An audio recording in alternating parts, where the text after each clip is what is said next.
학제기를 받으면서 밤샘 기도를 했었는데 포교사들이요. 거기서는 반야신경 물론이고 아니야 예불까지도 전부 다 한글로 해요. 이제 조계사에서도 한글로 다 하고 있습니다. 그래서 우리든 한글로다가 바꿔야 되지 않나 그런 생각을 하고요. 우리가 이제 반야신경 한문으로 읽을 때 반야신경 원문으로 읽는다는데요. 그건 원문이 아닙니다. 이거 잘못된 건데 산스크리스트 인도어로 된 게 원문이고 요거를 한문으로 번역한 거고 이거 한문으로 번역한 거 다시 한글로 번역한 거죠. 중역이라는 겁니다. 그래서 우리가 반야신경 한문 읽을 때는 반야신경 원문이 아니라 한문 반야신경을 읽는다고 얘기를 해주는 거죠. 만약에 원문을 읽는다 그러면 인도말 읽어야 되겠습니다. 그런 것들 하나하나 붙여가고 지난주에 이제 우리가 인문반 이끌어갈 소임자들을 선출을 했습니다. 그래서 오늘은 먼저 수업 들어가기 전에 소임자분들 간단하게 좀 인사하고 좀 그러고서 시작을 하도록 하겠습니다. 제가 김정호 회장님 잠깐 보시죠. 정경원 부회장님, 그다음에 나진희 부회장님, 그다음에 김영근 총무님, 네, 법등장입니다. 이리 올라오세요. 감말숙님, 전경란님, 김혜숙님, 변인현님, 김영환님 이렇게 5분이 이제 법등장으로 선출됐습니다. 우리 부장님부터 간단하게 좀.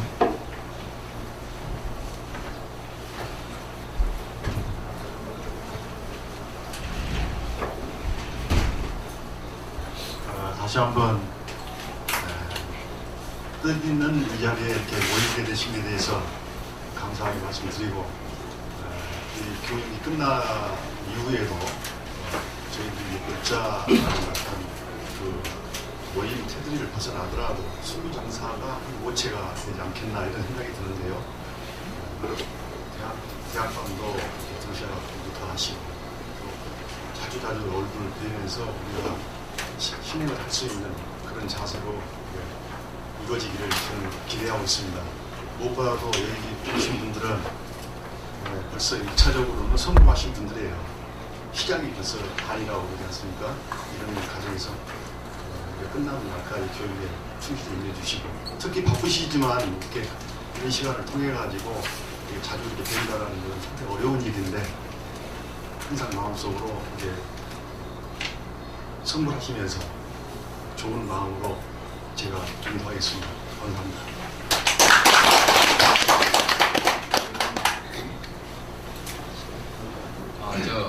이번에 부회장으로 된 이름은 정경훈입니다. 반갑습니다. 많이 부족한 점이 많은데 여건상 시간 문제에 대해서 분할되어 좀 많이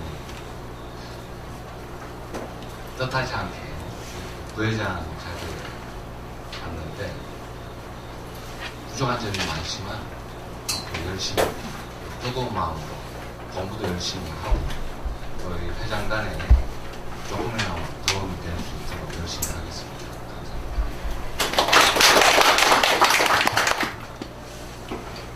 감사합니다. 반갑습니다. 부회장 나진이라고 하는데 이번에 회장님과 임원진 여러분들하고 29기 동기생 여러분들하고 같이 열심히 할 것을 이 자리에서 다 같이 할 수 있도록 열심히 하겠습니다.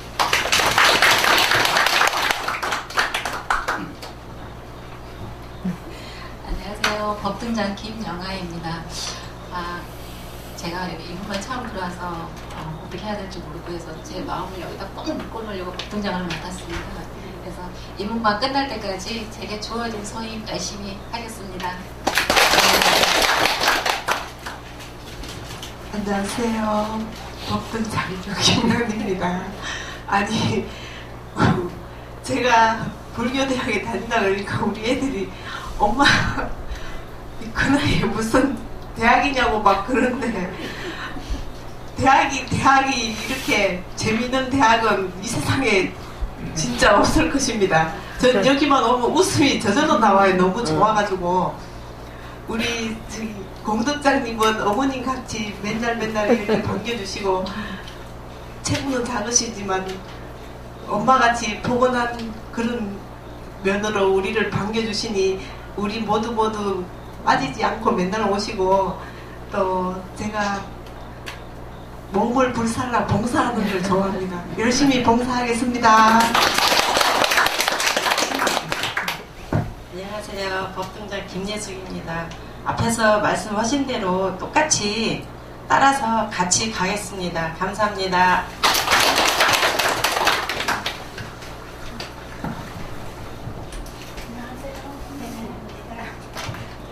저는 뭐 여기 서는 게 좀 어색하고 좀 저한테 맞는 것 같지 않은데요. 열심히 따라가겠습니다. 법동장 분이 한 분이 오늘 아직 안 나오셨는데 늦게라도 오실지 모르겠는데 일단 그렇게 해서 소개를 드리고 지금 이 안에 알고 있습니다.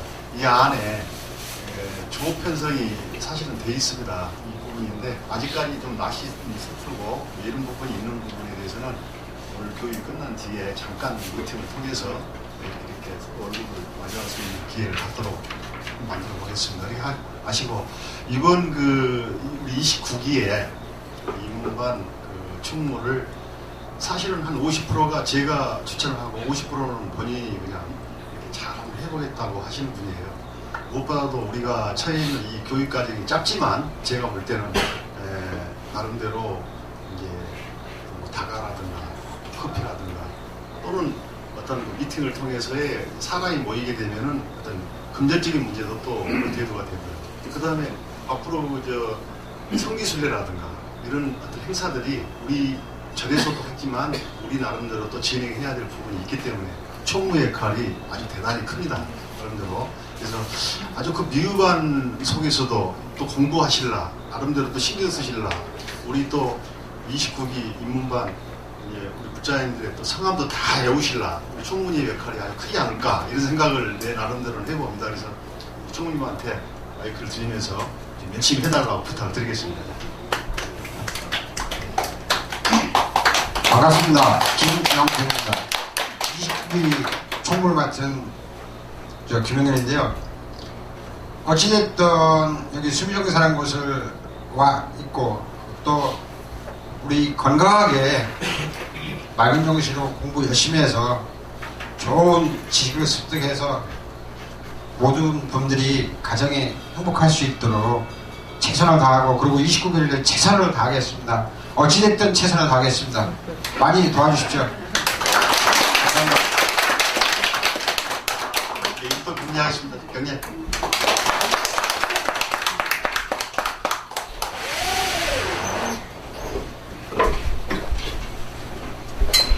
분이죠, 회장님. 한 600분 모셔서 이렇게 잔치를 했는데 12번째 우리가 이제 하면서 점점 더 좀 잘 돼가고 있습니다. 신도의 수석부 회장님 아주 고생 많으셨어요. 이것저것 박수 한번 좀 쳐주시죠.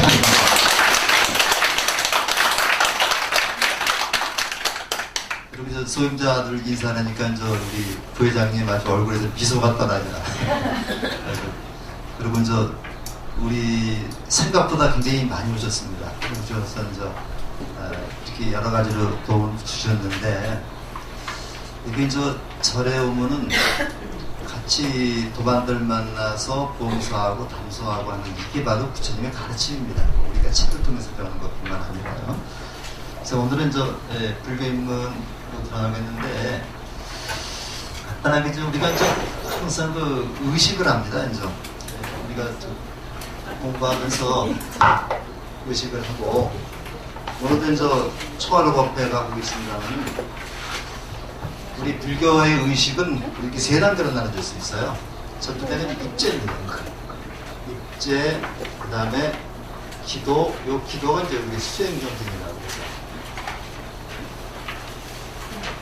그 다음에 마지막으로, 희양을 합니다. 발언하고 해양을 합니다. 해양을 하는데, 우리가 저 수업을 하기 전에 삼귀하고 반야신경을 하죠. 그 핵심되는 게 삼귀하고 반야신경입니다. 삼귀하고 반야신경은 이걸 입자라고 해요. 이걸 한자로 이렇게 씁니다. 이 입자인데 이거를 그 한글자 찾아보면 제사제자라고 되어 있는데요. 제사라는 뜻뿐만 아니라 제사 지내기 전에 어떻게 됩니까? 몸을 깨끗이 하고 단정히 해줍니다. 그렇죠? 그래서 오늘 입제라는 거는 제사라는 뜻보다는 몸을 깨끗이 하고 단정하게 한다. 우리 목욕제계라는 거 들어보셨죠? 목욕제계한테 바로 절제 않습니다. 그래서 절에서 지내는 거는 제사가 아니라 제라고 그래요. 제. 49제, 예수제, 그래서 제라고 씁니다. 그 제라는 말의 이거 주인공은요, 이거 주인공은 다릅니다. 제사 지내는 사람이 그 어른들한테 지내는 사람이 중심이 되는 게 제고요. 우리가 집에서 지내는 건 제라고 되죠. 이 제는 돌아가신 분, 제3자. 내가 아니라 상대방을 이 중심이 되는 게 제가 됩니다. 우리가 집에서 그 제사 지낼 적에는 돌아가신 분을 중심으로 해서 하기 때문에 향을 피우죠. 거기서 향이라는 거는 돌아가신 분에게 하늘에 계시기 때문에 제사 지내다 고하기 위해서 향을 피우는 거고, 그 다음에 제사 지내기 전에 술을 습자니까 따라서 땅에다 묻죠. 그건 지신에게 구하는 거죠. 그래서 지신과 천신에게 구하고 나서 제사 지내는 건데, 우리 그 불교에서는 지금 지내는 건 죄입니다. 이게.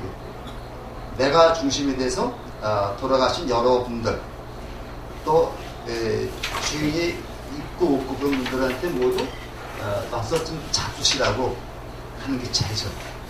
그 다음에 기도 수행인데, 요거는 우리 수업에서는 청법과부터 들어갑니다.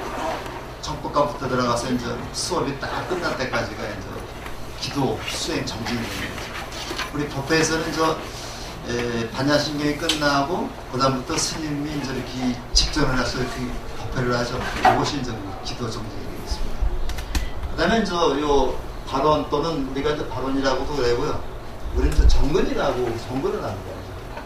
정근을 하는 거는 우리가 석가모니로 정근을 하는데요. 정근은 무슨 의미냐면은 내가 이렇게 공부를 했으니까 내가 누가 된 거야, 이제. 내가 부처가 된 거죠. 내가 부처님의 명호를 계속 마음속으로 생각하면서 입으로 내기 때문에 내가 석가모니 부처님이 되고 관세음보살이 됩니다. 그럼 석가모니 부처님이 되고 관세음보살이 됐으면 어떻게 해야 됩니까? 이거로 끝나지 말고 이거를 중생에게 베풀어야 되겠죠. 그래서 우리가 정근이라는 거는 복전함에다가 가서 봉투 내리는 얘기가 아니라, 그런 얘기가 아니라 내가 이렇게 공부를 했기 때문에 부처님이 됐다. 부처님이 된 것을 갖다 확인하는 게 정근입니다. 이 정근이 됐으면 발언을 하죠. 내가 중생을 이렇게 하겠다. 요것이 우리 법회에서는 사원서원이 되겠습니다. 중생을 다 제도하겠다. 번뇌를 다 없애야겠다. 요것이 서원이 되죠. 그 다음에 서원이 끝난다면 해양입니다. 그 해양이라는 말은 끝난다는 말이 아니라 다시 어디로 향해요? 다시 돌아온 곳으로, 내가 온 곳으로 향해 간다는 얘기입니다. 내가 어디서 왔어요? 바로 중생계에서 속세에서 지금 공부를 해서 부처가 됐죠. 부처가 됐는데 다시 어디로 가는 겁니다. 다시 중생계로 돌아가서 중생들과 아픔을 같이 하겠다. 이게 해양입니다. 그래서 저는 이걸로 해양을 다른 말로 보시라고 해요. 보시라고 그러고 다른 말로 이것이 자비가 되겠습니다. 여기서 부처가 되는 거를 우리가 지혜라고 해요. 그죠? 그렇기 때문에 불교는 지혜와 자비를 양축으로 하는 종교라고 했습니다. 그래서 그렇다면은 내가 이렇게 공부를 하게 되면요, 공부를 하고 기도를 하게 되면은 중생이었던 내가 뭐로 바뀌어요? 부처로 바뀌는 거죠. 부처로 바뀝니다. 이렇게 바뀌어야 되는 거예요. 이게 안 바뀌면은 기도하는 그 의미가 없는 거죠. 내가 이렇게 바뀌게 되면은 그다음부터 행동은 뭐가 됩니까? 그다음부터 행동은 내가 하는 것은 부처 행동이 되는 거예요. 여러분들이 석가모니 시다르타 태자가 6년 동안 고행을 해가지고 부처가 됐어요. 부처가 됐으면 뭐가 바뀌었겠습니까? 뭐가? 찌따랐다 태자했을 때하고 부처였을 때하고 뭐가 바뀌었을까요? 응?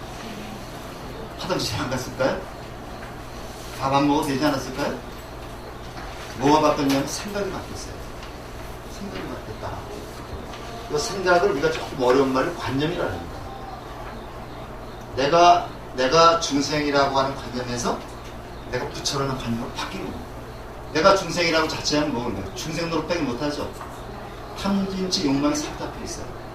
근데 내가 부처가 되면 어떻게 되는 겁니까? 내가 부처다운 행동을 하고 중생을 보살피게 되는 거죠. 우리는 우리가 불교대학 입문반 3개월 수료하면은 바로 이렇게 바뀌게 됩니다. 이렇게 생각이 바뀌어서 부처다운 생각을 해야 되겠다. 이렇게 이제 노력을 하는데, 나 하나 바뀌어서 세상이 바뀔까요? 나 하나 바뀌어서 바뀔까요? 어떻게 생각합니까? 안 바뀔 것 같죠? 근데 바뀝니다. 내가 바뀌면 누가 바뀌어요, 우선? 내 가족이 바뀌는 거죠.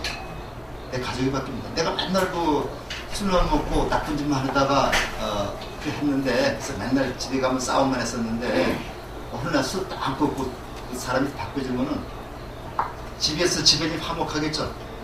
화목하면은 다시 이웃이 바뀝니다. 이웃이 바뀌면 사회가 바뀌고 국가가 바뀌는 거예요. 그래서 제가 이제 나 하나의 힘이라는 게, 나 혼자만의 힘이라는 게 결코 작은 것이 아니다. 내가 세상을 바꿀 수 있다는 그런 생각을 가지고 공부를 하면 되겠습니다. 제가 저기다가 좀 시를 하나 적어놨습니다. 조동화 씨라고 하는 굉장히 유명한 시인인데요. 나 하나 꽃이 되어라고 하는 나 하나 꽃 피어라는 시인데, 이걸 한번 잘 읽어보시면요, 내가 하나 꽃 핌으로 인해서 온 세상이 전부 다 꽃동산이 되는 거고, 내가 물들면은 온 세상이 단풍이 되는 겁니다. 그래서 이걸 같이 읽어보고 낭송해보고 시작을 하겠습니다. 자, 그러면 나 하나 같이 읽어보겠습니다. 나 하나 꽃 피어 꽃같이 달라지겠다고 말하지 말아라. 네가 꽃 피고 나도 꽃 피면 결국 풀같이 오도록 똑같이 되면 아니겠느냐. 나 하나 물들어 천이 달라지겠느냐고 말하지 말아라. 내가 물들고 너도 물면 결국 온 세상이 하나타고 가는. 그래서 나 힘이 이렇게 미약한 것 같지만은 사실은 세상을 바꿀 수 있는 그 힘이 내 안에 있습니다. 내 안에 있는 그 붓다의 그러한 성품을 찾아내서 이웃과 함께 재미나게 행복하게 사는 것이 바람직하지 않을까라는 생각을 하고요. 제가 사실은 설문지를 되게 싫어하는 편인데, 이제 그전에는 불교대학 졸업하면 다 설문지 받았어요. 근데 그게 활용이 하나도 안 되더라고요. 그래서 저는 이 설문지를 아주 없애버렸는데, 이번에 처음입니다. 이번에 오시면서 저도 좀 가장 기본적인 자료를 좀 알아야 될 것 같아서 설문지를 하나씩 드렸는데, 이거는 이름을 밝혀도 좋고 안 밝혀도 좋습니다. 그래서 이따가 끝나고 가실 때 우리 공독장 교학 과정을 좀 주면 되겠습니다. 그다음에 오늘은 불교 인문 중에서 제 2강입니다.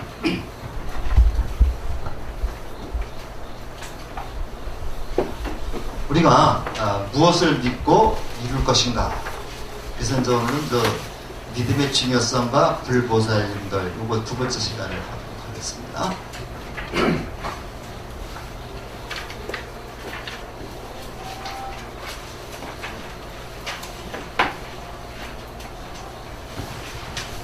교재 잠깐 좀 보실까요?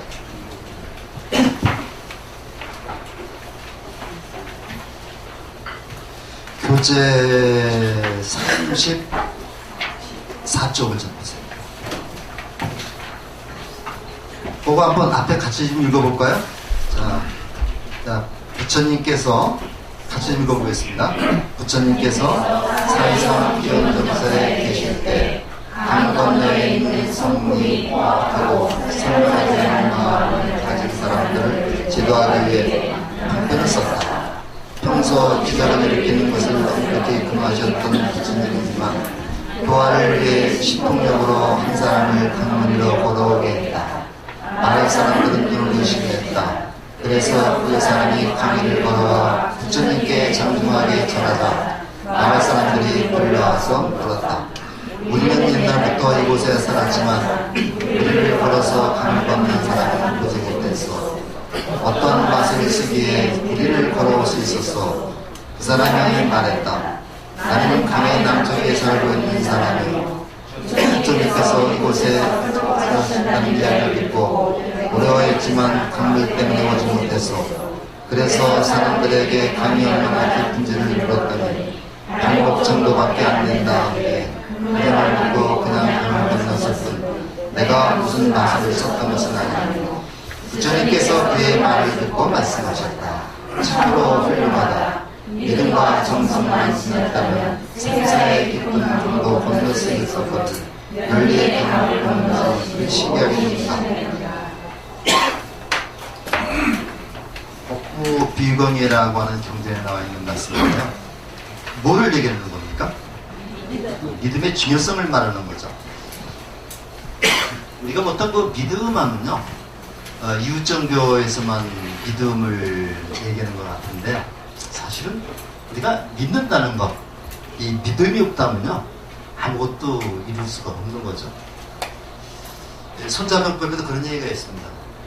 내가, 손자병법인데요, 내가 인재를 등용했으면은 그 인재를 믿고 간섭하지 말아라 하는 얘기였어.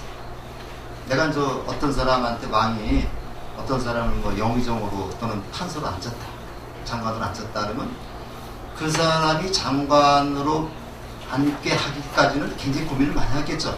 일단 장관으로 임명을 했으면은 그 사람이 하도록 재력을 주라는 얘기죠. 이게 믿음입니다. 근데 그 사람을 믿지 못하고 왕이 사사건건 간섭을 한다면은 그 사람 일 못하죠. 그래서 우리가 일단 사람을 임명했으면 그 사람을 믿어야 되는 거예요. 우리가 절에 와서 부처님 전에 공부를 하고 있는데 부처님의 말씀이 옳은 말씀이다 라는 사실을 믿으라는 얘기죠. 이걸 믿으라는 얘기입니다. 맹목적으로 믿지 말라는 얘기죠. 그래서 요거를 조금 좀 다시 우리가 보게 되면요, 나와있죠? 믿음과 정성만 지녔다면 생사의 깊은 강도 건널 수 있거늘 연리강을 걷는 것이 물이 대단하겠는가. 지금 이렇게 읽은 부분이. 자, 근데 여기 믿음이라는 게 뭐냐?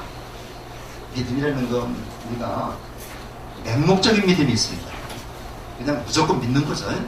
그렇지만 맹목적인 믿음이 아니라 그 사람의 말씀이 옳다는 사실을 내가 이해하고 믿는 거죠. 그건 다 다르죠. 그렇기 때문에 믿음은 진리의 근본이요 공덕의 원천이다. 모든 착한 것을 길러주고 의심의 그물을 끊어주며 애정을 벗어나게 해주고 열반에 이르는 길을 열어본다 해서 이것은 화엄경이라는 경전에 나오는 말인데요. 그냥 맹목적으로 믿지 말라는 얘기죠. 그 사람의 말씀이나 행동이라는 것이 믿을 만한 것인가를 내가 확인한 다음에는 믿어라. 믿고 의지하라는 얘기입니다. 근데 만약에 우리가 공부를 하면서 저 사람의 말씀을 내가 믿을 수 있을까 의심하게 되면은 그 사람은 수행이 안 되는 거죠. 그래서 부처님도 부처님 5가지 굉장히 경계하셨는데요. 탐, 진, 치, 만, 의라고 그래요. 그래서 그럼 탐이라는 거는 욕심 부리는 거. 욕심 부리는 거. 그 다음에 진이라는 거는 성내는 거죠. 치라는 거 어리석습니다. 이걸 그냥 삼독이라고 그래요. 삼독이라고 하고 여기다가 이제 만이라는 거는 요거 그만한 거. 그죠? 그만한 거를 갖다가 이제 사람이 그만한 거. 그러니까 부처님도 돌아가실 때 맨 마지막 하신 말씀이 무슨 말씀인지 알아요? 돌아가시기 전에 맨 마지막 하신 말씀이 불방일 정진입니다. 방일하지 말고 열심히 공부해라. 이걸 맨 마지막에 하셨어요. 방일하지 말라는 얘기는 내가 잘한다고 내가 최고라고 그만두지 말라는 얘기예요. 요거하고 그 다음에 이제 의입니다. 그래서 의심하지 말아라. 부처 내 가르침이 진리라는 것을 갖다 의심하지 말아라. 왜 그렇게 얘기를 했냐면요, 부처님은 45년 동안 가르치면서 제자들과 함께 행동을 하면서 제자들한테 믿음을 다 줬어요. 그렇기 때문에 부처님의 가르침이 진리라는 사실, 이것이 올바르다는 사실, 이 가르침만 열심히 실행하면 행복해질 수 있다는 사실을 우리가 의심하지 말아야 이런 의미입니다. 그래서 우리가 이제 믿음이라는 것이 바로 이런 것을 우리가 지금 알려주는 거고요. 그렇기 때문에 이제 여기서도 보다시피 이 사람이 왜 강을 건너온 거예요? 어떤 신통력이 있어 건너온 게 아니라 이것이 무릎 발목백이 안 찬다라고 하는 믿음을 가졌기 때문에 걸어올 수 있었다는 얘기죠. 그래서 근데 이제 사실은 그게 우리가 지금 요즘 시점으로 본다면 이게 말이 안 되는 것 같지만요. 이것이 뭐 전혀 말이 안 되는 건 아닌 것 같아요. 그래서 우리가 이제 그렇게 차츰차츰 보수를 하시고요. 그 다음에 불교에서 말하는 믿음이 뭐냐? 변하지 않는 절대적인 의지차다. 캄캄한 인생길의 등불, 아늑한 섬, 생사의 강을 건너감 의심을 끌어준다. 이런 것들을 얘기를 합니다. 이 부분이 여러분이 누군지 알아요? 이건 우리 화엄경에 나오는 선제동자라고 하는 사람이 있습니다. 이게 유명한 사람인데요. 선제동자라고 하는 어린아이가 있는데 화엄경에 이제 법계품이라고 하는 경전이 있습니다. 거기 보면은 선제동자가 어린 나이에 불법을 구하기 위해서 53명의 스승을 찾아다녀요. 그 53명을 찾아다니는데 굉장히 상징적인 의미가 있습니다. 제일 먼저 찾는 스승이 문수보살이에요. 문수보살을 찾아가지고 문수보살 가르침을 듣고서 누굴 찾아가라, 누굴 하자 이렇게 쭉 해서 맨 마지막에 만나는 보살이 보현보살이에요. 근데 그 53명의 스승 중에서 꼭 스님이나 보살이나 이게 있는 게 아니라 어떤 경우에는 창녀도 있습니다. 목을 파는 창녀도 있고 여자도 굉장히 많아요. 그래서 그 모든 사람들을 만나면서 가르침을 받습니다. 그래가지고 드디어 성불을 하게 되는데 그 제일 먼저 만나는 보살이 문수보살이다. 이 문수보살을 보통 불교에서 지혜보살이라고 해요. 지혜성경 보살이고 맨 마지막에 나는 보살이 보현보살이다. 이 보현보살을 행원 실천의 보살이다. 이 결국 뭘 얘기해 주는 거예요? 불교는 지혜로 들어가서 실천을 하게 만든다는 얘기죠. 그래서 우리가 항상 나중에 계속 배우겠습니다만은 석가모니 부처님을 주불로 모셨을 때 좌우에는 지혜를 상징하는 문수보살과 실천을 상징하는 보현보살을 모시는 것이 원칙입니다. 원칙인데 요즘에 이것이 이제 많이 바뀌어가지고 우리 중생들이 문수보살이나 보현보살은 굉장히 어려워해요. 실제로 어려워하고 그래서 좀 가까이 가지 많이 접하는 보살님들이 보통 관세음보살, 보통 여성으로 많이 되고 있죠. 자비로운 관세음보살하고 지장보살을 갖다 많이 좋아하기 때문에 우리 절에서도 법당에 가운데 석가모니 부처님 모셔놓고 왼쪽에 누구 왼쪽에? 부처님 왼쪽에 모신 분이 이제 관세음보살이고 부처님 오른쪽에 모신 분이 이제 지장보살이 되겠습니다. 그래서 오늘 그 기준에는 좀 어긋나는 거죠. 예외가 항상 있는 거니까. 그래서 우리 전통적인 사찰에서는 일반적으로 석가모니 부처님 모셔놓고 문수보살, 지장보살을 모셔놨는데 우리 절에서는 관세음보살하고 지장보살 모셔놨습니다. 그렇게 좀 알아두시는 우리 여기 모신 부처님 명호 알아두는 것도 좋죠? 그렇게 좀 모시고 있습니다. 그래서 이거는 나중에 우리가 공부를 다 하다 보면은 이 선제동자 요거 많이 해본 상원사, 월정사의 상원사가 있죠. 상원사에 문수동자 상이 있고 옛날에 세조대왕이 거기서 문수보살이 등을 밀어줬다라고 하는 그런 설화가 있는 곳인데 상원사에 있는 문수보살 선제동자가 있습니다. 자, 그 다음에 불교에서 말하는 믿음의 가치, 믿음을 가지고 이 믿음을 이제 우리가 신이라고 말합니다. 신. 우리가 그친데 자 신해라고 그래서 요거는 그 인도말로 샀다라고 샀다. 요즘에는 이렇게 한문보다도 그 불교학자들이 인도에서 이렇게 공부하고 오신 분들이 많아서 이제 이렇게 요거 산스크리스토라고 합니다. 그래서 이제 우리가 옛날 인도의 말에 이제 산스크리스토가 있고 팔리어가 있었어요. 두 가지 언어가 있었는데 산스크리스토는 귀족들이 사용하는 언어고요. 팔리어는 서민들이 사용하는 언어인데 부처님은 어떤 언어로 설법을 하셨을까요?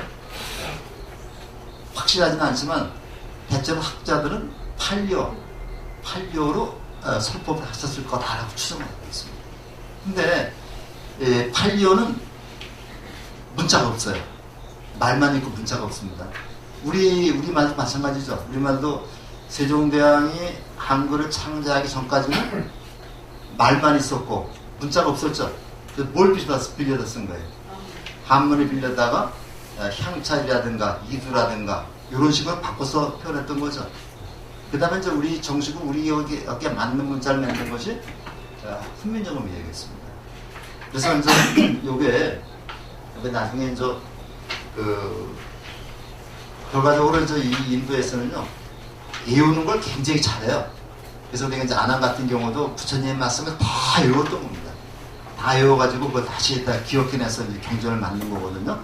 그러니까 이제 우리가 이제 또 배우겠습니다만 결집이라는 게 있는데 부처님이 이렇게 말씀하시면은 거기에 종이 가지고 가서 적은 게 아니라 제자들이 다 들어서 기억을 한 겁니다. 그 나중에 제1결집을 할 때에 500명이 모였어요. 500명이 모였는데 그 중에서 이제 아난이라고 하는 그 부처님의 이제 비서 같은 시자죠. 아난이 이제 내가 이렇게 들었다 하고 부처님이 말씀하신 거를 쫙 기억해내면은 다른 사람들이 다 옳다 하고 만장일치가 됐을 때 그것이 채택이 돼서 경전으로 된 건데 그때도 문자를 기록된 게 아닙니다. 그래서 요거를 갖다가 사람들이 같이 합성하면서 외웠던 거예요. 그렇기 때문에 최근에도 인도에서는 경전 전체를 다 외우는 분들이 많다고. 그렇기 때문에 이제 이러한 외우는 경전을 갖다가 영국의 어떤 사람인데 이 사람이 이제 연구를 해가지고 요걸 전부 다 알파벳으로 바꿔놨습니다. 그래서 우리가 지금 인도말은 이처럼 이제 이렇게 알파벳으로 다 바꿔서 표현을 하고 있어요. 이 방법이 없죠. 그래서 믿으면 무조건 다 이루어진다는 뜻이 아니다. 바르게 믿고 따라야 할 올바른 믿음인데 요거 잘은 이해의 기반은 확신이다. 그래서 신하라고 합니다. 요걸 해자가 이해한다는 얘기죠. 내가 알지 못하고 믿지 말라는 얘기예요. 내가 알았을 때 믿으라는 얘기예요. 내가 알았을 때 믿으라. 불교에서는 그렇게 한번 제가 물어볼까요? 내가 알고 잘못을 범하는 경우하고 모르고 잘못을 범하는 경우 어떤 것이 더 나쁠까요? 모르고 하는 거하고 알고 하는 거하고 불교에서는 모르고 하는 게 더 잘못이에요. 그러니까 어른들이 사람이 이거 비교해보세요. 사람을 죽이는 거는 잘못된 거다 이렇게 하고 죽이는 사람하고 사람이 죽이는 것 자체가 잘못이라는 걸 모르고 죽이는 사람은 어떤 게 더 험합니까? 모르고 죽이는 사람은 그거를 고칠 방도가 없습니다. 그죠? 그렇지만 알고 잘못하는 거는 그 사람을 자꾸만 교육하고 깨우치면 그 잘못이라는 걸 알게 돼요. 그래서 불교에서는 모르고 잘못을 저지르는 것이 알고 자신을 더 나쁘다 이렇게 얘기하는 거죠. 근데 고칠 방도가 없기 때문에. 그래서 우리가 여러분들이 기회를 받을 때 우리 학정 스님이 항상 그런 말씀 하십니다. 기회를 받고 지키지 않을지라도 기회를 받아라 하는 게 낫다. 기회를 받고 지키지 않을지라도 기회를 받는 게 낫다. 왜냐하면요, 기회를 받지 않으면 기회가 뭔지도 몰라요. 그럼 이 사람 고칠 방도가 없고. 그래서 우리가 그런 것도 우리가 좀 공부를 해가면서 보고요. 그 다음에 요거 단계가 신해행증이라고 그래요. 그래서 신이라는 거는 있는 것, 해라는 것은 요거를 이해하는 것, 행이라는 것은 뭐는 거예요? 실천하는 거죠. 실천하는 것. 증이라는 것은 요거는 보통 증명한다라고 하는 말로 우리가 쓰지만은 여기서는 다른 사람들에게 베푼다는 얘기예요. 그래서 우리가 신의 행정을 이렇게 이제 한자에다 이렇게 이걸 자꾸만 목을 내면은 이게 보다 증명한다는 얘기죠. 그러니까 이제 이렇게 쓰는데 요거를 원래는 이제 이와처럼 이제 이것이 저기입니다. 인도말인데 요걸 한문으로 번역하는 분들이 이렇게 증으로 번역을 한 거예요. 그러니까 요거를 우리가 해석할 때 한문만 해석할 때 믿고 이해하고 실천하고 증명한다. 이렇게 해석을 해버려요. 근데 어떻게 증명을 하는 겁니까? 어떻게 증명을 하는 거죠? 이건 실천함으로써 다른 사람과 함께함으로써 증명이 되는 거죠. 그래서 우리가 신의 행정이라는 말을 부처님의 가르침을 믿고 요거를 이해하고 그 다음에 요거를 실천하고 요거를 중생과 함께 나눈다. 중생과 함께 나눈다. 이렇게 얘기가 됩니다. 그러니까 더 절에 가보면요, 벽화라는 게 있어요. 법당 뒤에 이제 벽화를 그리는데 그 벽화 중에서 가장 많은 게 이제 부처님의 일대기를 8폭의 그림으로 그린 팔상도가 있고요. 그 다음에 15도라는 게 있어요. 15도. 15도라고 해서 이제 소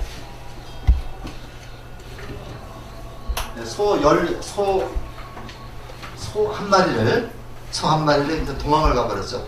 근데 그 소를 찾아가지고 다시 오는 그런 과정을 쭉 그 그림으로 그리는 건데 15도의 맨 나중에 입전수수라고 해가지고 이미 8번째로 끝난 겁니다. 8번째로 끝나가지고 소하고 내가 둘이 아니라는 걸 깨달았어요. 여기서 이게 그 깨닫는 건데 거기서 마무리가 되지 않고 다시 시내로 지장으로 와가지고 중생과 함께 한다는 얘기가 나와요. 그래서 불교는 근본 목적이 깨달음이 있는 게 아니라 깨달음을 실천해서 중생과 함께하는 데 있다. 그래서 심지어는 대승불교 쪽에 이제 가면 그런 얘기가 나와요.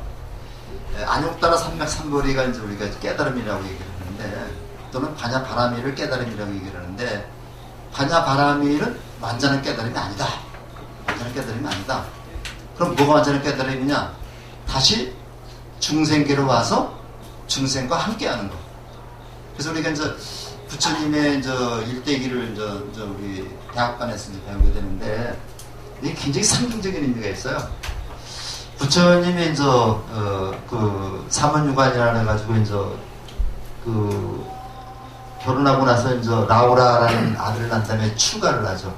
여기 우리가 유성출가라고 해가지고 밤에 성문을 넘어서 출가를 합니다. 이게 속세에 있었던 거죠. 그 다음에 출가를 해서 무려 45년 동안, 한 6년 동안 고행을 합니다. 6년 동안 고행을 하는데, 요거는 출가입니다. 근데 여기서 깨달았어요. 부처가 됐습니다. 여기까지는 시타르타, 요거 시타르타 태자가 되는 거고, 여기까지는 석가 보살이 되는 거고, 여기까지는 여기서부터 부처가 되는데, 여기서 6년 동안 고행을 해서 부처가 됐습니다. 그런데 여기서 굉장히 망설이죠. 내가 이 부처가 됐으니까 이제 그 열반에 들어버릴까, 이렇게 얘기할 적에 범천이 와서 권청을 한다고 그래요. 부처님 그러지 마시고 중생들을 보살펴 주십시오 해가지고 다시 일로 와요. 다시 일로 들어오니까 다시 속세로 옵니다. 속세로 와가지고 로이니 강이라는 강을 건너야 되는데, 뱃사공한테 좀 나를 강 저쪽으로 건너 주십시오 얘기를 하니까 돈을 요구합니다. 돈을 요구하니까 그때 부처님이 신통력을 발휘해가지고 날라서 바로 저쪽 강 건너편으로 가버려요. 이때 신통력을 사용합니다. 근데 이게 굉장히 중요한 의미가 있거든요. 근데 이걸 갖다가 그렇게 중요하게 생각을 하지 않는데, 속세에서 여기 출가를 해가지고 여기서 부처가 된 다음에 다시 속세로 들어옵니다. 그래서 요거를 출가라고 말하고 요걸 출가라고 해요. 출가라고 해서 출가를 다시 벗어난다는 얘기죠. 그러니까 속세에 와서 중생들과 함께 하면서 부처님을 가르치는 거죠. 그래서 우리가 보통 여기까지를 끝나면 이거를 소승이라고 해요. 여기서부터 다시 중생계로 들어와서 중생들과 함께하는 그런 불교를 대승이라고 해요. 그렇기 때문에 불교에서는 부처님은 바로 깨달은 성자이긴 하지만은 다시 우리 곁에 들어와서 우리와 함께하는 그런 분이라는 것을 우리가 지금 알아둘 필요가 있겠습니다. 그 다음에 삼보에 대한 믿음인데, 자, 요거 좀 보겠습니다. 삼보를 우리가 불법승이라고 합니다.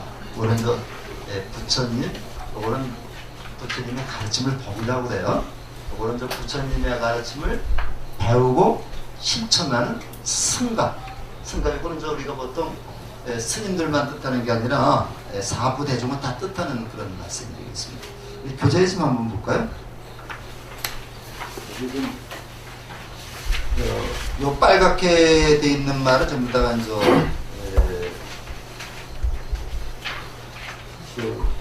불교에서 경전에서 뽑은 말씀인데 37쪽에 밑에서 셋째 줄, 넷째 줄을 보세요. 그러면 무엇을 믿어야 할까? 첫째, 불교의 세 가지 보배를 믿음의 대상으로 삼아야 된다. 세 가지 보배란 부처님과 가르침과 승가의 삼보를 말한다. 불교에서 말하는 모든 의식은 가장 먼저 삼보에 귀의하는 것으로 시작한다. 귀의는 지극한 마음으로 이를 표하며 생명을 다해 믿고 따르겠다는 다짐을 말한다. 그렇다면 삼보를 믿고 따르면 어떠한 좋은 일이 생기겠다. 경전에서 이렇게 말한다해서 그 경전 말씀을 같이 우리가 읽어가면서 보겠습니다. 그 유인글 주신 거 있죠? 그 맨 열의 10호라는 게 있는데 그거 옆에 놓고서 한번 좀 읽어보겠습니다. 같이 읽어보겠습니다. 그대들은 황량한 들판을 지나다가 드럼이 생겨 마음이 놀라 온몸에 열애에 관해서 생각하라. 즉 열애는 어떤이 공양받을 만한 분이고 올바로 판단하게 깨달으셨고 지혜와 실제를 다 주셨고 잘 가졌으며 세상을 잘 알고 위협이 높으며 사람을 잘 깃들이시고 천상과 인간의 스승이시며 깨달으신 제도이시다라고 생각하면 두려움이 사라질 것이다. 법에 관하여 생각하라. 부처님의 바른 법과 유로는 어떤 생에 때를 기다리지 않고 꺼질 수 있으며 유익하고 깨달을 수 있는 것이라고 생각하면 두려움이 사라질 것이다. 승바에 관해서 생각하라. 세존의 제자는 착하고 바르게 살아가며 세상에 복을 낳는 같이 된다. 두려움이 사라질 것이다. 이와 같이 세 가지를 생각하면 두려움은 곧 사라질 것이다. 이거 자바암경이라는 경전에 나오는 건데요.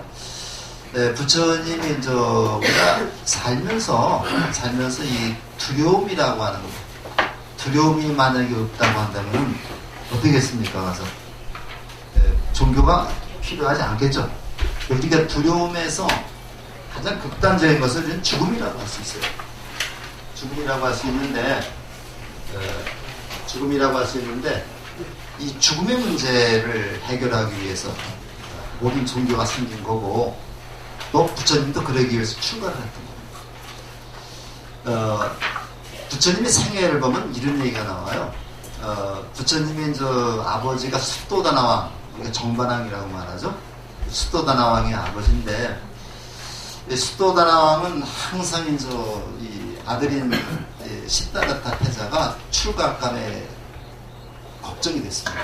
그래서 당시 인도에는 두 가지 이상적인 인간이 있었는데, 첫 번째가 정치적으로, 사회적으로 가장 이상적인 인간을 전륜성왕이라고 해요. 그 다음에 속세를 떠나서 가장 이상적인 사상가죠. 거기서는 우리가 부처라고 하는 그런 두 가지 인간 유형이 있었는데, 우리 유교에서는 보통 군자라고 그러죠. 군자라고 그러는데, 항상 그 수도다나 왕은 아들이 출가하면 겁이 났던 거예요. 그래서 출가를 계속 만류했습니다. 그래서 우리가 궁전도 3개를 만들어 놓고 향락에 젖도록 그렇게 했던 거죠. 그랬더니 하루는 그 시다르타 태자가 아버지를 찾아왔어요. 그래서 뭐라고 얘기를 했냐면요. 아버지, 저한테 가지고 있는 고민 4가지만 해결할 수 있으면 저는 출가하지 않겠습니다. 그러니까 얼마나 좋았겠어요, 아버지가. 그러니까 그 4가지가 뭐냐? 하고 물어보니까 첫 번째가 시달라테스가 첫 번째 질문이 아버지 병들지 않고 살 수 있는 방법을 알려주십시오. 병들지 않고 살 수 있는 방법을 알려주십시오. 두 번째가 뭐냐? 늙지 않고 살 수 있는 방법을 알려주십시오. 세 번째가 뭐냐? 죽지 않고 살 수 있는 방법 알려주십시오. 이렇게 해결 가능한 겁니까? 네 번째가 뭐냐? 사랑하는 사람과 헤어지지 않고 살 수 있는 방법 알려주십시오. 네 가지 그 질문을, 요구사항을 얘기를 했어요. 이거 해결할 수 있는 문제예요. 그래서 이제 우리가 결과적으로 아버지가 해결해주지 못해서 수고할 수밖에 없었는데 바로 불교가 거기 있습니다. 늙고 병들고 죽고 사랑하는 사람과 헤어지지 않는 이런 문제를 해결하기 위해서 제가 출발했거든요. 이게 생로병사랍니다. 근데 이러한 것이 노병사라는 게 전부 다 어디서 생기는 거예요? 태어남으로부터 생기는 거죠. 그래서 생로병사를 우리가 이제 네 가지 가장 기본적인 고통이라고 얘기하는 거죠. 그래서 우리가 이제 그런 것을 생각을 해볼 때 항상 우리는 죽음에 대한 두려움, 이것 때문에 이제 우리가 이제 고민을 하고 있는데 뭐 하면 된다고 그랬어요? 불법성 삼보를 믿고 의지하면 이러한 두려움에서 벗어날 수 있다. 바꿔 얘기하면 무슨 얘기입니까? 불교 공부를 열심히 하면 벗어날 수 있다는 얘기죠. 그래서 지금부터 한번 그걸 하는 겁니다. 그래서 근데요, 여기 그 잠깐 좀 보면은 다시 뭐 읽은 거를 보게 되면 여기 이제 그 열애라고 하면 그 아까 같이 읽은 경전의 그 빨간 글씨요. 열애라는 말이 나오죠. 열애라는 말이 나오는데, 요 열애라는 말이 나오고, 요 부처님의 그 명언 내용을 열애 10호라고 얘기를 합니다. 그 다음에 조금 더 읽어보면, 마땅히 공양받을 만한 분이고, 공양받을 만한 분이라는 말은 그러니까 은공이라고 해요. 거기 이제 은공이라고 있죠. 그 다음에, 올바로 원만하게 깨달으셨다. 요거를 정변지라고 말합니다. 올바로 변자가 이제 두루변자인데, 요거 원래 편자인데 불교에서는 변자라고 있습니다. 그 다음에 이제 그 네 번째가 지혜와 실천을 다 갖추셨다. 요걸 명행족이라는 겁니다. 명행족. 그 다음에 잘 가졌으며, 요거를 서자 갈서자죠. 그 다음에 세상을 잘 알고, 요거를 세간해. 그 다음에 위협 없이 높으며, 요걸 부상사. 그 다음에 사람을 잘 길들이시고, 요거를 조장부. 그 다음에 천상과 인간의 스승이시며, 요걸 천인사. 그 다음에 깨달으신 세존이시다. 요 세존 깨달았다는 얘기가 세불이고요. 붓답니다. 붓다고. 그 다음에 그 존경할 만한 분이라는 말이 이제 세존이라는 얘기죠. 그래서 요걸 열애 10호인데, 저는 경전을 읽을 때는요, 부처님의 명호가 10가지가 다 나옵니다. 10가지가 다 나오는데, 이 10가지가 바로 불교의 특징을 그대로다가 나타내주고 있는 거죠. 그래서 요거를 저 정리한 게, 여러분들 유인물에 보면 열애 10호라는 게 나오죠. 열애 10호라고 해서 이제, 원래는 좀, 요거 조금 설이 있습니다. 열애, 은공, 정변지, 명행족, 선서, 세간의 무상사, 조장고, 천인사, 불세존. 이렇게 해서 그 불세존을 같이 묶어가지고 열애 10호라고 얘기를 합니다. 그러니까 열애라고 하는 말을 하나 독립시켜가지고 열애, 은공, 정변지, 명행족, 선서, 세간의 무상사, 조장고, 천인사, 불세존을 묶어서 이제 그 열애 10호라고 얘기를 하고요. 또 어떤 사람은 여기서처럼 열애라고 하는 말은 부처님이 자신을 지칭할 때 꼭 열애라고 했어요. 내가 부처님이 자기를 지칭해서 말할 때 꼭 열애라고 했습니다. 임금이 자기를 지칭해서 말할 때 지임 또는 같은 과인 이렇게 얘기를 했죠. 그래서 이 열애라는 말은 열애 10호에 포함되지 않고 불하고 세조를 따로 독립시켜서 이제 열애 10호라고 말하는 수도 있습니다. 이렇게 결과적으로 열애 10호가 10호라고 되어 있지만 이름은 11가지가 되고 있습니다. 11가지가 되고 있는데 중국의 그 학자들이 10가지에 꽤 맞추려다 보니까 어떤 사람 열애를 빼버리고 불세조를 독립시키기도 하고 어떤 사람은 열애를 집어넣어서 두 세대를 같이 먹기도 합니다. 그래서 요즘에는 우리가 직접 이제 인도 말로 이렇게 많이 얘기하기 때문에 거기 이제 인도 원어도 이제 집어넣고 그랬는데 열애 10번은 우리가 이렇게 일단 오늘은 이름만 제시해 놓고요. 또 요거에 대해서 계속 또 말씀이 또 이어져 갈 겁니다. 또는 그래서 조금만 더 보시죠. 저 불법성 3번인데 요거 승을 이제 우리가 뭐 어떤 스님만 하는 게 아니라 이거는 승가라고 해가지고 사부대중이라고 해요. 그래서 우리가 보통 보면 어떻습니까? 남자 스님을 비구, 여자 스님을 비구니, 그 다음에 남자 제가신도를 우바세, 여자 제가신도를 우바이, 여러분들 우바세 우바이입니다. 이렇게 해서 이걸 사부대중이라고 해요. 그 다음에 여기다가 식차만화라고 하는 게 있어요. 여자가 이제 지금 우리 여기 스님 상자 오신 분들 있죠? 여기 이렇게 띠 드린 분들은 이제 아직 스님들이 아니거든요. 부족교를 받을 스님이 되기 때문에 이런 분들은 3이라고 해요. 남자 아직 20세 전에, 20세 다 넘었습니다만은 아직 부족교를 받지 못한 남자 수행승은 3이, 여자 수행승은 322라고 되고요. 근데 이제 남자는 옛날에 20살까지가 3이고 여자는 18살까지가 3인입니다. 18살부터 20살까지를 식차만화라고 해요. 그래서 여자들은 한 단계가 더 많습니다. 그래서 이제 부족교를 받게 되면은 남자들은 250개를 받아요. 하지만 250까지, 여자들은 347개를 받습니다. 훨씬 더 많죠. 이렇게 하기만 하는 게 347개니까요.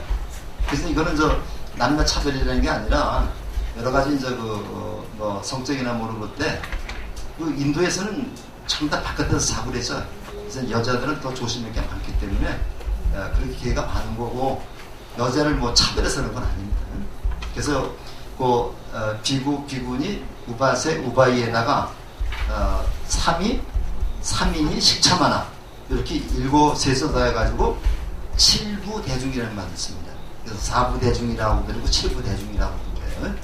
우선은 우리가 4부 대중만 개념만 알아보시면 되겠고요. 그래서 우리 절이라는 데는 스님만 공부하는 것이 아니라 4부 대중이 같이 공부하니까 절입니다.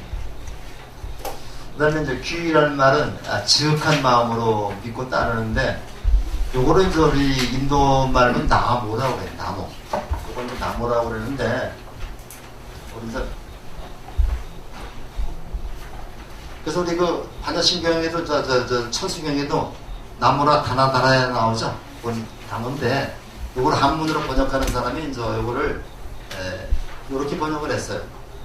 이렇게 번역을 했는데 요걸 우리 불교에서는 남무라고 있지 않고 나무라고 해요. 나무. 의지한다. 나무 석가모니 보내면 석가모니 불께 의지한다. 그 다음에 이제 삼보의 귀하고 떠올리면 불연선하고 진정한 윤기가 생긴다. 아까 말씀드렸고요. 그 다음에 이제 그래서 삼교입니다. 우리 많이 부르는 노래죠.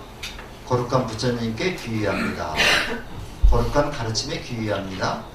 거룩한 스님들께인데 요거 우리 절에서는 그래서 이거를 승가로 바꿨습니다.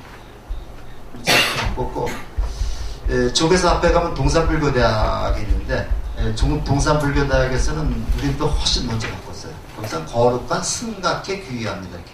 그래서 지금은 이 거룩한 스님들뿐만 아니라 거룩한 승가에로 귀의합니다. 이렇게 바꿔서 부르는 데가 굉장히 많이 있습니다.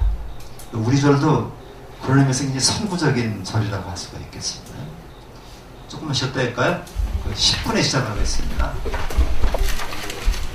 목고지라고 하는 말이 있는데 이거 좀 생소하죠? 목고지라는 말이. 근데 생소한데 이런 우리말의 좀 아름다운 말을 자꾸만 우리가 사실 써야 됩니다. 써야 되는데 해마다 목고지를 가고 그 다음에 또 끝날 때 있으면 바루구양을 또 합니다. 바루구양을 또 시습을 하는데 올해 목고지가 10월 달에 원래 계획을 세워놨었어요. 이게 이제 바로 갈 수가 없어서 어느 정도 한 달 한 반 정도는 공부를 한다면 이제 가야 되거든요. 그래서 그 계획을 세워놨었는데 우리 절에 또 1년에 2번 대규모로 또 성지순례 가요. 성지순례 가는 것뿐만 아니라 가서 이제 같이 좀 농활활동을 같이 합니다. 농활활동을 하는데 이번에 이제 농활활동이 10월 15일 날 일요일 날로 잡혀 있어요. 그래서 저도 거기 답산 한번 갔다 왔는데 군이 경북 군이 이제 그 정토암이라고 하는 조그만 암자가 있는데 거기 무상스님이라고 이제 계신데 그분이 아주 농사의 선구적인 역할을 하시는 거예요. 그 저는 조그만데 거기에 이제 그 대추, 사과 농사 이렇게 지어가면서 아주 그 공장도 만들어서 이렇게 이제 그 작업자적으로 하고 그다음에 이제 특히 이제 위에 동남아 지역의 그 노동자들도 많이 사용하는 쓴다고 합니다. 그래서 거기를 이제 가서 좀 대추 따는 거 좀 도와줄 계획을 세우고 있습니다. 대추밭이 그렇게 크진 않아요. 크진 않는데 이제 한 2시간 정도 바닥에다가 놓고 막 따는데 큰 일은 아닌데요. 그래서 대추를 따고 그다음에 이제 그것만 하면 또 안 되니까 오다가 성지순례를 또 하는데 이번에는 이제 구미시에 가면 그 도리사라는 게 있습니다. 도리사. 아시는 분들인데 오늘 저 도리사는 복숭아도자에다가 오얀지 짰습니다. 가서 쓰는데 신라 최초의 사찰입니다. 아도화상이 그 창고나 사찰인데 거기는 이렇게 좀 높아요. 차가 그 버스 거기 올라갑니다. 거의 다 올라가요. 올라가서 이제 보면은 그 김천 시내가 이제 한눈에 딱 보이고 구미시죠. 그 구미시 바로 옆에 김천 시내 같더라고요.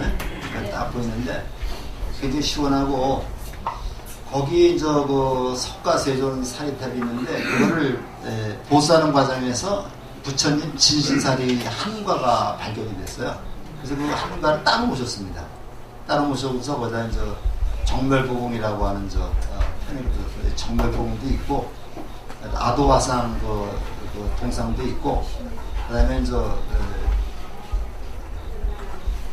극락전도 있고 이렇게 해서 고색 창연한 그 사찰이고 그래서 이제 거기를 한번 가는데 마침 이제 우리가 그 MT를 목고지를 대신 그거로 하겠다 그러니까 이제 스님께서 그러면서 우리 불교대 학생은 그 농원하지 말고 그냥 정토원에 생사만 끝난 다음에 바로 그냥 도리사로 가라 그렇게 해가지고 이제 그렇게 하려고 그래요. 그러면 우리가 도리사에서 한 3시간 정도 우리가 좀 절을 천천히 구경하고 그 다음에 이제 볼 수가 있습니다. 근데 절이 굉장히 넓어요.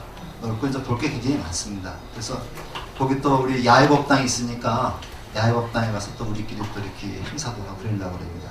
그래서 우리 6대가 가는데 우리 불교대학 몫으로 한 차가 배정이 되어 있습니다. 그래서 우리 불교대 학생만 타고서 거기 정토원에 들렸다가 바로 우리는 도리사로 가서 성지순례를 해드릴 겁니다. 제가 이번 주 아니면 다음 주쯤에서 이제 도리사에 대한 그 안내를 좀 제가 카페에 올려놓으려고 그러고 그래서 제가 가는 길에 또 가서 하나하나 다 설명을 해드리도록 하겠습니다. 그렇게 하는데 동참비가 이제 우리가 3만 원입니다. 그래서 이제 요거 미리미리 좀 준비하셔가지고 우리 이제 그 계속 이제 공지사항에 얘기를 하겠지만은 미리 날짜 좀 비워두시고서 우리 모처럼 가서 한번 재미나게 좀 하고 좀 성지순례 10월 15일입니다. 일요일 날입니다. 이렇게 좀 알아주시고 그럼 계속해서 또 하겠습니다. 그 다음에 혹시 공부하시다가 좀 생각난 게 있으면 그때 질문하셔도 괜찮습니다. 그 다음에 승불교하고 선불교의 분들인데 지금 인문한 분들한테 바로 이런 얘기가 나와요. 이게 굉장히 좀 고민스러운데 하여튼 교재 있는 대로다가 풀어나가겠습니다. 믿음이 믿음이라는 거 주제입니다. 지금 믿음이라는 게 주제가 되겠습니다.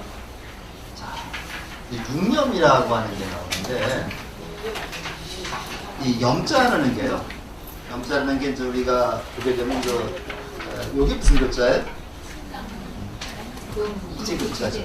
지금이 아니고. 여기다가 이제 마음 심자가 붙었어요. 그러면 염이라는 게 바로 무슨 뜻이겠습니까? 지금의 내 마음. 지금 내 마음이죠. 우리가 가장 중요한 게 세 가지가 있다 그러죠. 지금이라는 시간. 그 다음에 누구와 같이 있느냐. 누구와 같이 있느냐. 무엇을 하고 있느냐. 그러니까 지금 내가 누구와 무엇을 하고 있는 게 가장 중요한 거죠. 우리가 여기 지금 뭘 하고 있어요, 여러분들은? 바로 우리 도반들하고 같이 불교 공부하고 있죠. 근데 여기 자꾸만 잡념이 끼어 들어가는데, 야, 집에 불 켜놓고 왔을까? 뭐, 가스불, 이거 많이 나오죠? 가스불 진짜 끄고 왔을까? 그 다음에 택배가 온다 그랬는데, 그거 왔을까? 뭐, 이런 걱정이 이제 굉장히 많아요.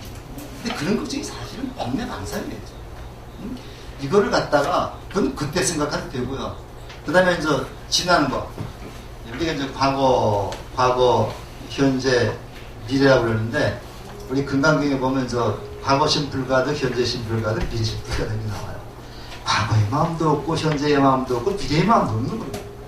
우리 과거 시간이라는 게 좀 연속되어 있는 건데, 우리 어느 정도 끊어가지고, 요거를 과거, 현재, 미래라고 해요. 근데 현재라는 것은 지금 내가 태어나게 되면 벌써 과거가 돼버리죠. 그죠? 내가 재하면 벌써 과거가 돼버리죠. 그래서 우리가 사실은 과거, 현재, 미래라는 시간을 나눌 수 없는 거예요. 그러니까 옛날에 금강경에 아주 도 같은 스님 한 분이 남쪽에서 가서 금강경을 토론하겠다고 금강경 소조로 써가지고 딱 갔는데, 그 시장 아주머니가 배고파 떡을 사 먹으려고 그러는데, 시장 아주머니가 그 스님한테 질문을 한 거잖아요. 스님께서는 과거의 마음, 현재의 마음, 미래의 마음, 어떤 마음으로 밥을 드시려고 합니까? 하니까 떡을 드시려고 합니까? 이 사람이 그 말문이 맺혔다 그러죠. 그래서 우리가 과거의 마음, 현재의 마음, 미래의 마음, 이 어떤 마음에 점을 찍어서 밥을 드시겠습니까? 이게 점심이죠. 점심이 불교용어인데, 점심도 이게 불교용어인데, 제가 우리 법보 수미 미초인가요? 이게 생활 속의 불교용어를 계속 연재를 하고 있어요. 그래서 1년 12번이 끝나고 이번에 달에 연습을 하는데, 그 점심이라는 말도 거기다 제가 좀 풀이해놓은 게 있습니다. 그래서 우리가 생활 속에 보면은 불교 용어라는 게 굉장히 우리 생활과 밀접이 돼가지고, 심지어 장로라는 말도 있죠. 장로라는 말도 우리 불교 용어죠. 그래서 금강경에 장로 수벌이 나옵니다. 그래서 이번 10월호에는 무진장이라는 말을 풀이해놨는데, 제가 무진장이라는 스님이 계셨죠.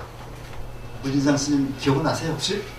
그래서 무진장 스님한테 제가 좀 불교를 꽤 제대로 배웠어요. 그래서 무진장이라는 그런 말을 좀 풀어놨는데, 우리가 살면서 이 언어라고 하는 게 굉장히 중요하고, 어떤 언어로 생각하느냐에 따라서 사람이 달라집니다.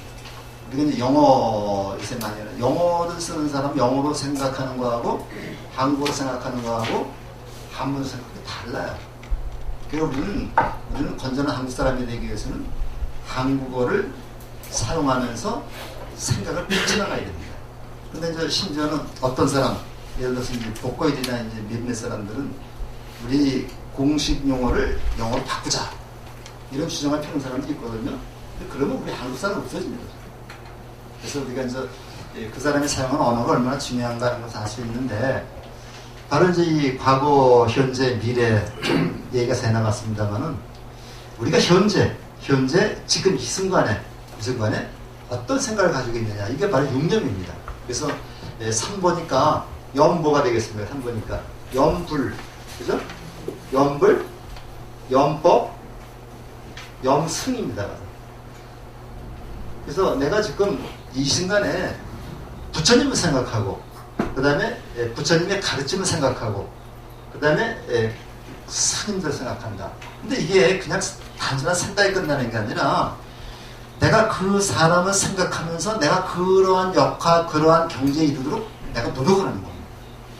우리가 연불이라는데 칭명연불이라는 게 있어요.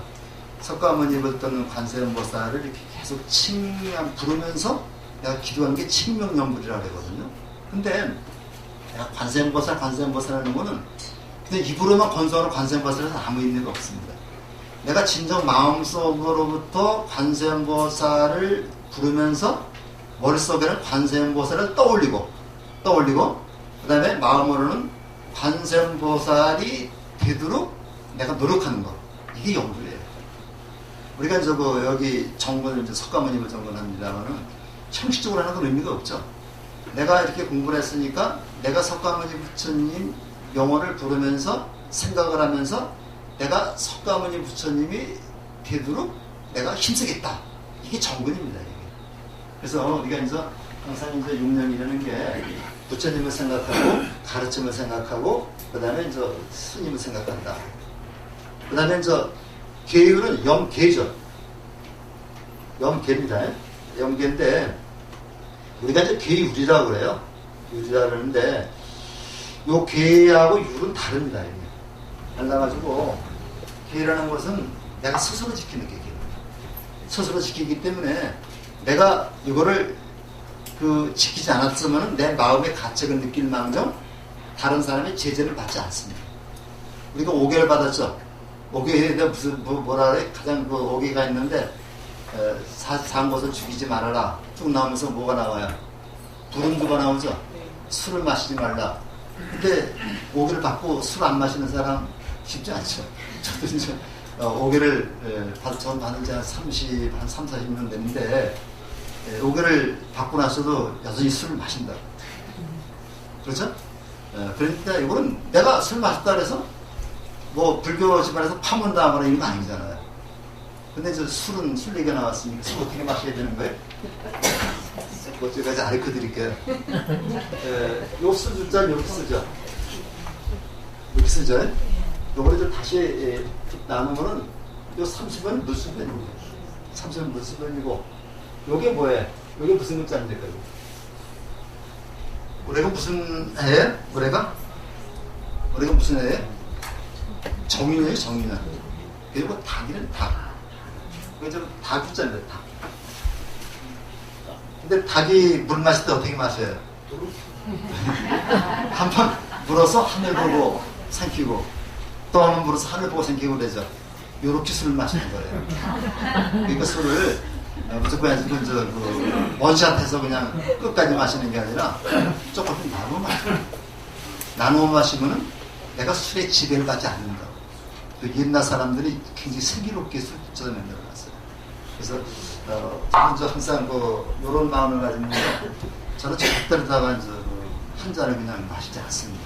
꺾어 마시는데 꺾어 마시면서 이렇게 한번 술을 마시는 의미를 한번 생각해 보면 그래도 조금은 좀 덜 취하거나 그리고 너무 지나치게 많이 마셔서 제가 월산 스님한테 불국사에서 기회를 받았는데 그 스님이 월산 스님이 그런 말씀을 하셨어요. 술을 절대 마시지 말라는 얘기는 아니고 마시되 술에 노예가 되지 말라. 술에 내가 노예가 되지 말라 그런 말씀으로 하셔가지고 저는 그런 말씀을 저는 아주 믿고 있습니다. 뭐 스님이 기회 줄 때 그렇게 했으니까요. 저는 술 마시지 말라 하지 않았으니까. 그 다음에 근데 요 율이라는 거는 요거는 대중생활을 위해서 요거를 어기면 처벌을 받습니다. 우리 법률이라고 그러죠. 법률이라고 해서 우리 법계라고 안 그러죠. 우리 나라에서 헌법 같은 거를 법률이라든지 법계라고 안 그러죠. 이런 건 대중 질서를 위해서 그걸 지키지 않을 경우에는 처벌을 받는 게 율입니다. 그래서 우리 불교에서도 5분율도 있고 이렇게 있어가지고 스님들이 이런 율을 어겼을 때는 파문을 당하거나 그 다음에 절에서 쫓겨나거나 삼천배를 하거나 이렇게 합니다. 그래서 법과 율이 달라요. 이게 염계고. 그 다음에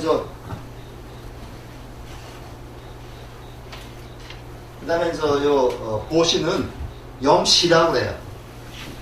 염시. 항상 어떻게 베풀 것인가를 생각하는 거예요. 항상 어떻게 베풀 것을 생각하다. 근데 이게 보시라는 것도 꼭 돈만 갖고 보시하는 거 아닙니다. 돈을 가지고 보시하는 건 제시라고, 제시. 그 다음에 이렇게 돈이 없이 부처님의 가르침을 전해주는 것을 법시라는 거예요. 법시. 그 다음에 사람들이 두려움 없게 해주는 걸 무예시라고 그래요. 그래서 제시하고 법시하고 무예시가 있는데, 우리 금강경에 이런 말씀이 있습니다. 삼천대천세계의 칠보를 들어 보시하는 것보다 금강경 사국의 하나 들려주는 게 더 공덕이 수승하다. 이거 믿어야 됩니다. 그러니까 많은 돈 가지고 도와주게 되면요, 잘못하면 그 사람 타락합니다. 타락하지만 그분에게, 그 사람에게 올바로 살 수 있는 부처님의 길을 가르쳐주는 것이 더 낫다는 얘기죠. 가난한 사람한테 열심히 일해라, 부처님 이렇게 일했으니까 쉬지 말고 정진해라, 이렇게 얘기해 주는 거 하고, 야, 이거 돈 많으니까 이거 가지고 써. 이건 다르죠. 돈 보시하는 거는, 이거는 잘못되면 사람을 타락시킬 수 있지만, 부처님의 가르침을 갖다가 이렇게 가르쳐 주면 그 사람은 건전하게 살게 됩니다. 그래서 우리가 금강경에 있는 말씀이 그런 말씀인데, 그러면 삼천대천 세계의 칠보를 보시하는 건 공덕이 없느냐? 공덕이 많습니다. 공덕이 많은데 그것보다 부처님의 가르침을 알려주는 것이 더 공덕이 크다는 얘기죠. 공덕이 없다는 얘기는 아닙니다. 그 다음에 생천, 이건 염천이라고 해요.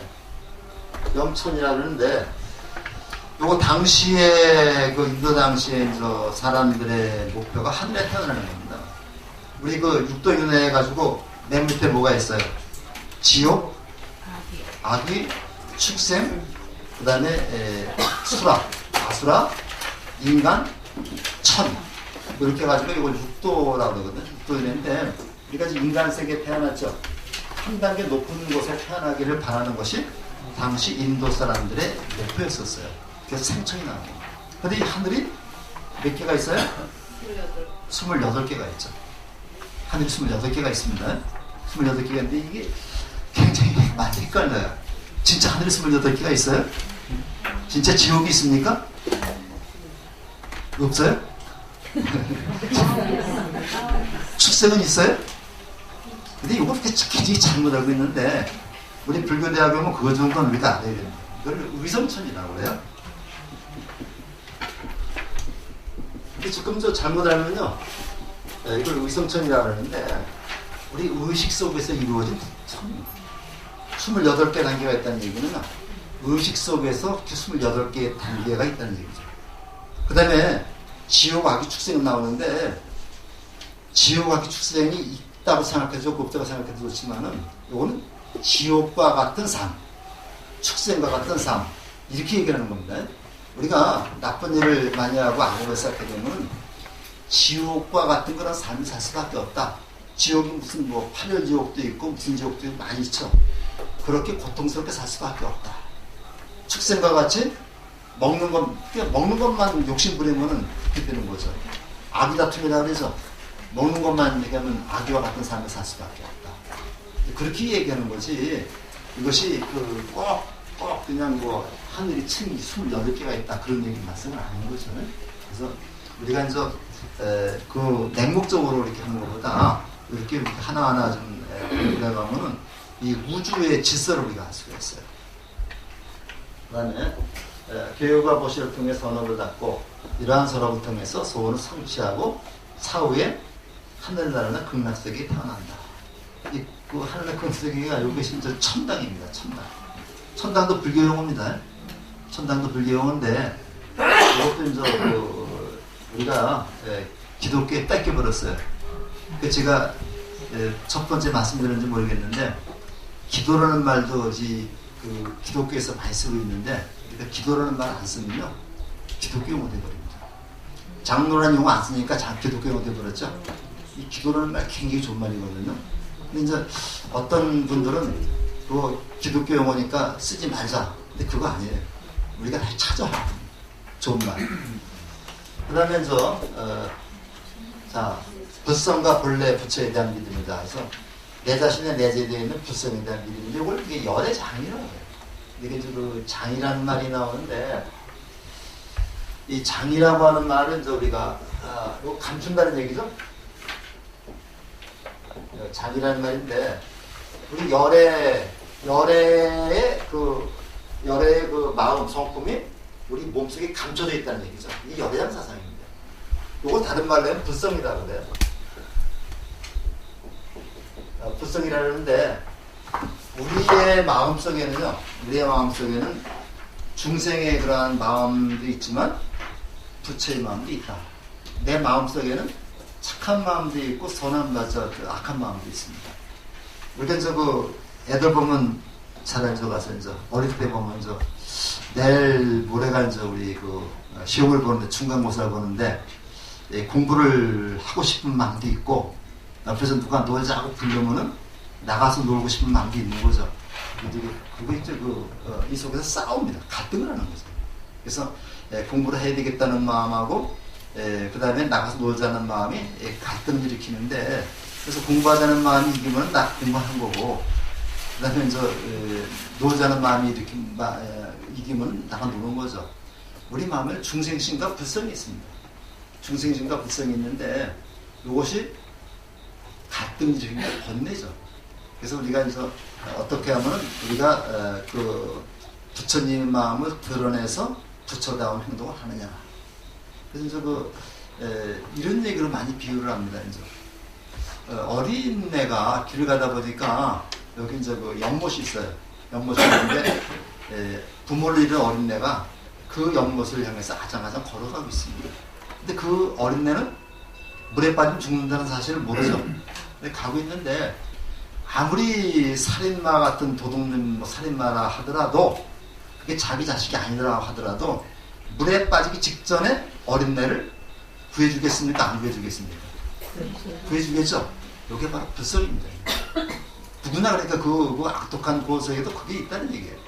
그러니까 부처님을 배반해서 부처님을 죽이려고 했던 4번인가가 시도하죠. 대받았다라고 하는 들어보셨어요? 대받았다라고 하는 제자가 있었는데 그게 아난다의 형님이라는 설도 있고 부처님의 부인 야소다라의 오빠라는 설도 있고 그 다음에 또 부처님의 사촌 형님이라는 설도 있고 사촌 동생 설도 있고 여러 가지 많습니다.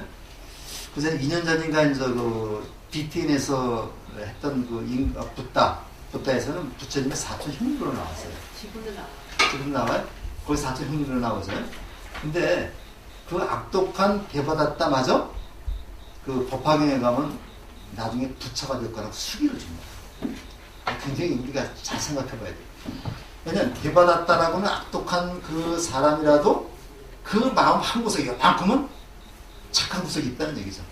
그래서 대받았다도 나중에 성불할 것이다. 수기를 줍니다. 이게 법화경에 나와요. 나오는데 수기를 받지 못하는 사람이 딱 한 사람이 있습니다. 이런 놈은 절대로 부처가 될 수 없다. 그 사람이 누구냐면요.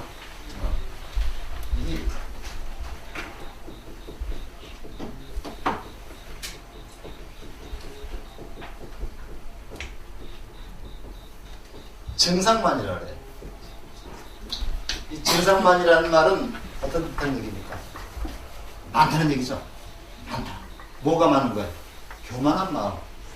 교만한 마음이 가득한 사람은 절대로 성불 못한다고 그랬어요. 그러니까 항상 뭐라 그랬어요? 불교에서는 그러니까 겸손하는 얘기죠. 겸손하고 하심하는 얘기입니다. 이거는 어떤 한 사람을 지칭하는 게 아니라 아무리 덕이 높으면 저런 사람이 있을 수 없겠습니다. 학식이 높다 하더라도 마음에 건방진 마음, 교만한 마음이 가득한 사람은 부처가 될 수 없다고 했습니다. 그러니까 부처가 되는 첫 번째 조건은 항상 겸손하고 남을 잘 받드는 사람이죠. 내가 존경받기 위해서는 내가 잘났다고 하는 방법이 있고 또 한 사람은 나보다 다른 사람을 높여주는 방법이 있습니다. 어떤 게 더 좋겠어요? 나보다 다른 사람을 높여주면 나도 스스로 존경을 받게 되는 겁니다. 근데 내가 잘났다고 우쭐대는 사람은 남들이 보기에 앞에서는 뭐라 할지 모르지만 뒷구멍에서는 욕하죠. 상당히 이게 우리가 사람을 살면서 그런 것도 이제 부처님의 가르침이 많이 나오고 있습니다.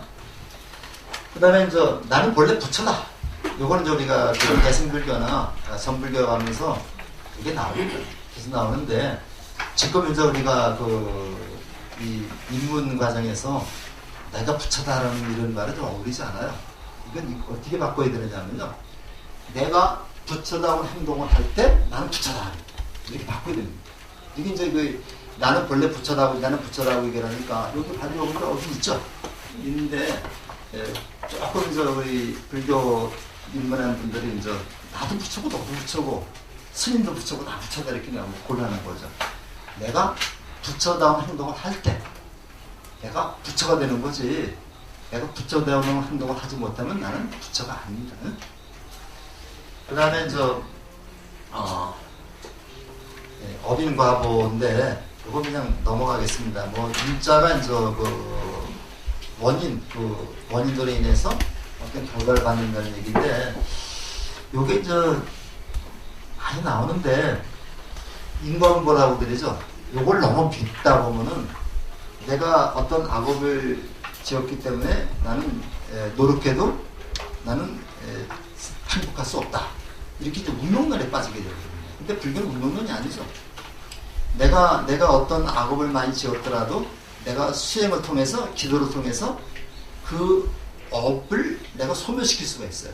이걸 업장이라는 겁니다. 그러니까 업이라는 것이 업장이라는 것은 뭐냐면 내가 지은 업이 깨달음에 방해가 되기 때문에 업장이라고 그래요. 업장을 소멸시키기 위해서 우리가 기도하는 거죠. 그래서 기도 열심히 하면 실제로 업장이 소멸됩니다. 업장이 소멸되고 그런 것을 믿어야 된다는 거예요. 그 다음에 믿음의 자세인데 삼보에 대한 믿음을 가지면 두려움이 사라지고 마음이 굳건해진다. 계유가 보시를 통한 보선행에 대한 믿음으로서 고통의 바다를 건널 수 있다. 이게 인도가 이제 이 바다가 많아서 그런지 모르지만은 불교에서는 그 바다에 많이 비유를 합니다. 그래서 우리가 고해라고 해요. 고해라고 그러는데 바다가 늘 잔잔한 건 아니죠. 잔잔한 아니고 태풍도 불어오고 폭풍도 치고 막 그렇습니다. 그런 상황에서 우리가 그 고통스러워 우리가 인생을 고해라고 얘기를 하는 겁니다. 우리 부처님의 마지막 유언 중에서 자등명, 법등명이라고 하는 말 좀 들어보셨죠? 자등명, 법등명에서 스스로의 등불에 의지하고 법의 등불에 의지하다는 얘기가 나오는데 인도에서는 중국 불교에서는 그 등불에 비유를 했습니다만은 인도에서는 섬으로 얘기를 합니다.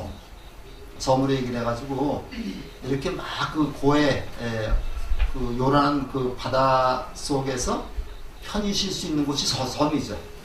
그래서 섬이기 때문에 이 부처님의 원래 그 초기 경전에 보면 스스로 자기가 편히 쉴 수 있는 섬에 가서 의지하고 뭐 그렇게 나옵니다. 등불이라는 게 섬으로 나오는데 이것이 이제 중국에 가다 보니까 중국에 전하다 보니까 중국이 이제 내륙 지방입니다. 원래 중국이 이제 이 북경 이쪽은 이제 나중에 수도가 된 거고 저 장안이나 이쪽이 이제 원래 그 당나라 수도 그랬었죠. 그렇기 때문에 이제 불교가 처음에 전해진 것도 동남 쪽에 있는 그 내륙 지방이었기 때문에 거기는 이제 바다가 없기 때문에 아마 등불이라고 하는 그런 말을 바꾼 것 같아요. 바뀌었는데 인도 초기 경전에서는 전부 다 섬으로 되어 있습니다. 그래서 고통의 바다를 건너서 못했다. 우리 본래 부처인데 불성에 대한 믿음을 갖고 내 마음에 가득한 복의 창고를 열고 활용해야 되겠다. 이런 얘기입니다.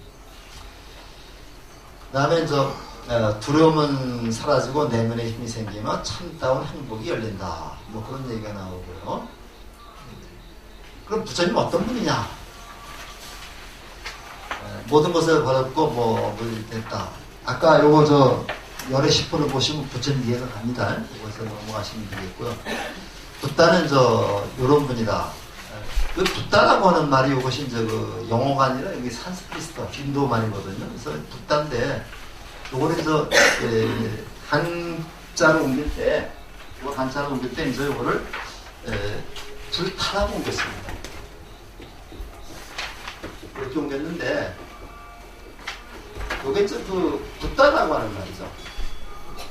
이 불타라고 하는 우리가 이제 한자를 사용하는 방법에는 이거 그 목변법은 육소법이라고 나와요 앞에.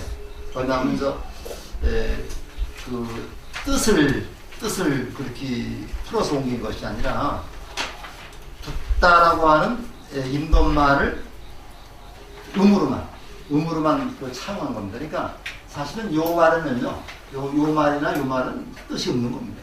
그러니까 다시 붓다라고 하는 그러한 말을 우리가 음으로다가 차용한 거죠. 그걸 가짜법이라고 얘기를 하는데, 그래서 이제 우리가 이 붓다를 중국에서는 불타, 요거 타자를 빼버리고 불을 일으킨 적으로 번역을 했고요. 우리나라에서는 이제 부처라는 말로 이제 보통 많이 쓰고 있습니다. 근데 다 똑같은 말입니다. 그래서 깨달은, 그리고 한문으로 이제 보면 붓다라고 하는 말이 이제 그 깨달은 자에서 각자, 깨달은 각자에서 이제 그 깨칠 각자에서 각자라고 많이 번역을 하고 있습니다. 그러니까 세상의 모든 이치를 번이 꿰뚫어보면 지혜스러운 분이다. 자기 분이 쭉 나왔고요. 그 다음에 이 세상에 왜 나오셨느냐? 나침반 같은 역할을 하요. 안내자입니다, 안내자. 우리가 보통 그 지월이라고 그래요, 지월. 지월이라고 그래가지고, 부처님의 가르침을 지월이라고 그럽니다. 여기서 월이라는 말은 지혜입니다. 그래서 우리가 저기 달이 썼다고, 달이 떴다고 했을 적에 달을 가리키면서 저기 뜬 달을 봐라, 이렇게 얘기를 하죠. 그 달이 진리고, 내 손가락은 이건 진리가 아니라 뭐예요? 요걸 우리가 방편이라고 해요. 방편. 방편인데 방편이라는 건 뭐냐면요. 원래 정확한 뜻은 방자가 정사각형은 방자가. 정사각형이 방자고, 이건 우리가 방편인데, 이 방자는 올바르다, 바르다, 정확하다는 뜻입니다. 혹시 우리 초등학교 옛날에 국민학교인데 그 다닐 때 뭐 품행이 방정하고 품행이 방정하고 근데 정방자 쓰거든요. 그러니까 틀림없고 옳고 바르다는 뜻입니다. 근데 옳고 바른 방법으로 안내해 주는 거를 방편이라고 해요. 그러니까 내가 이거를 달을 가리키면서 요거를 가르칠 때 이거 방편이 되는 거죠. 딴 데 가르치면서 하면 방편이 안 되는 겁니다.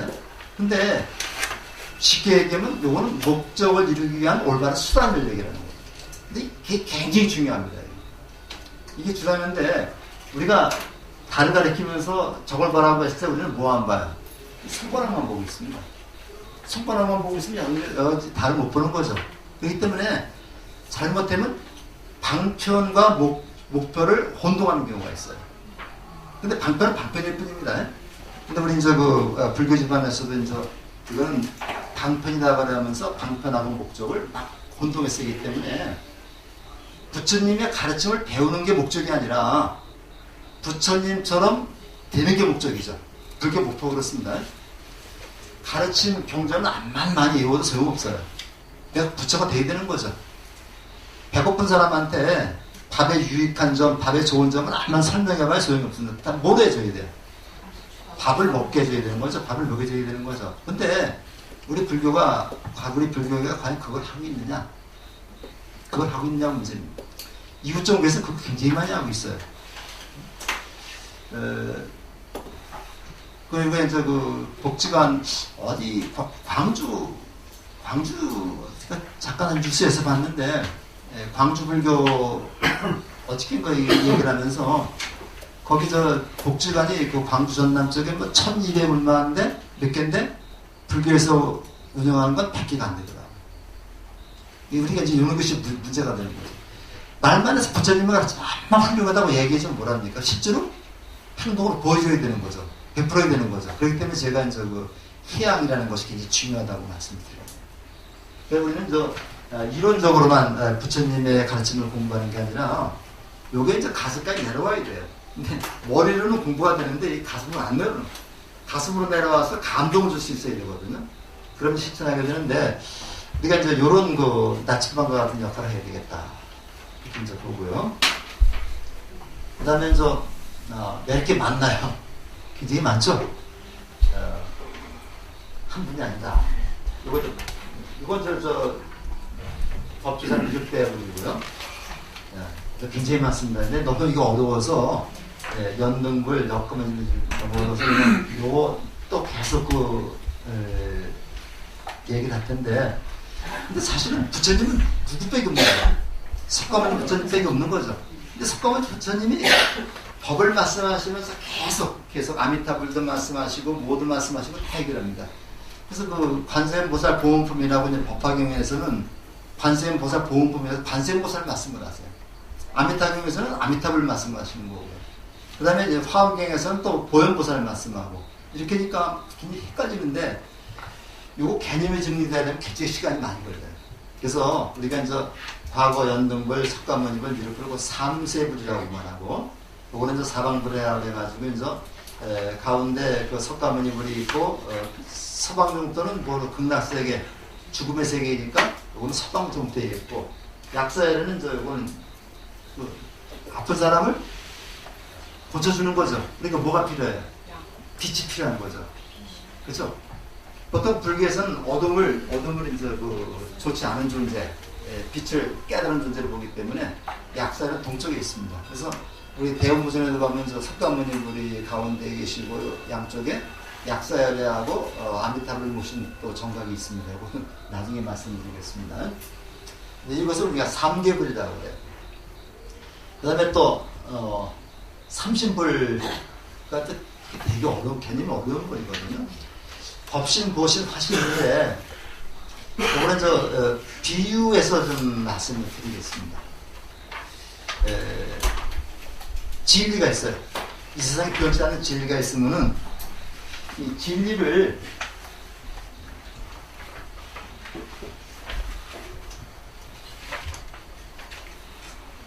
어떤 진리라고 하는 거는요, 이러면 사람은 죽는다, 모든 것을 변한다, 이게 진리입니다. 이런 것은 부처님이 세상에 나기 전부터 진리가 있었던 겁니다. 이런 진리가 있는데 이러한 진리를 증득하기 위해서 노력을 하죠. 노력을 합니다. 노력을 하고 요 노력한 결과로 행동으로 드러나게 되는 거죠. 그래서 요거를 우리가 이제 요 진리를 인격화시키는 게 법신입니다. 요거 노력이라는 말은 요렇게 노력한 결과로 부처가 됐기 때문에 이걸 보신이라고 해요. 그 다음에 요러한 과정을 거쳐서 이 세상에 나타나서 실제로 중생을 구제한 분을 화신이라고 해요. 화신분은 누구밖에 없어요? 석가모니 불밖에 없습니다. 진리를 인격화시킨 그러한 법신분은 비로자나 부처님이라는 거죠. 나머지 노사나불이나 아미타불이나 약사야 나머지 부처님은 전부 다 보신분입니다. 근데 석가모니불은 화신불도 되고 보신불도 되고 법신불도 됩니다. 그러니까 쉽게 얘기하면요, 석가모니 부처님을 지리적인 측면에서 말할 때는 법신불, 요거를 그러니까 비로자나 물이죠. 요거를 수행 과정으로 말할 때는 보신불, 요 석가모니불을 실제로 중생을 제도하는 그러한 선각자로 볼 때는 석가모니불입니다. 다시 한번 그 비유했습니다만, 그다음 뭐 장관들 들 나이가 되니까 부모님이 수원을 보라고 그래요. 수원을 보라는데 자기 나름대로 어떤 이상적인 그러한 사람이 이렇게 딱 머릿속에 그림이 있었겠죠. 있었는데 누가 가서 부모님 뵈니까 가서 서원을 봤습니다. 서원을 보는데 한 번에 만족하지 못해요. 그러니까 몇 번 서원을 보게 됩니다. 그래서 서원을 보고 나중에 요게 거의 근접한 사람을 만나가지고 결혼을 하게 됩니다. 결혼하게 되면은 제가 보기에는 요 가장 이상적으로 생각했던 요 여자를, 요 사람을 우리가 법신이라고 한다면 요거를 얻기 위해서 계속 선을 몇 번 보는 걸 보신이라고 할 수 있고요. 그래서 결혼해서 실제로 같이 사는 걸 화신이라고 하면 되지 않겠나, 이렇게 얘기를 할 수 있습니다. 그래서 이게 여러 개념이 우리가 이제 계속 공부를 해나가면서 이제 불교대학에서 이걸 이제 계속 공부를 하게 됩니다. 하게 되는데 여기 이제 요 정도만 좀 알고 있으면 되겠습니다. 그래서 특히 근데 실제로 우리가 이제 몸을 놔두어서 우리들에게 보여준 분은 석가모니 부처님밖에 없습니다. 그러니까 석가모니 부처님이 상황에 따라서 법신으로 나타나기도 하고 보신으로 나타나기도 하고. 예를 들어서 지금 아픈 사람한테 누가 최고예요? 아픈 사람한테는 의사가 최고죠. 그 의사 부처님이 약사야를 부릅니다. 그렇죠? 죽는 사람한테는 나 좀 천당 가고 싶다. 그때는 아미타불을 불러야 되겠죠. 또는 지장부를 불러야 되겠죠. 이렇게 우리가 보면 되겠습니다.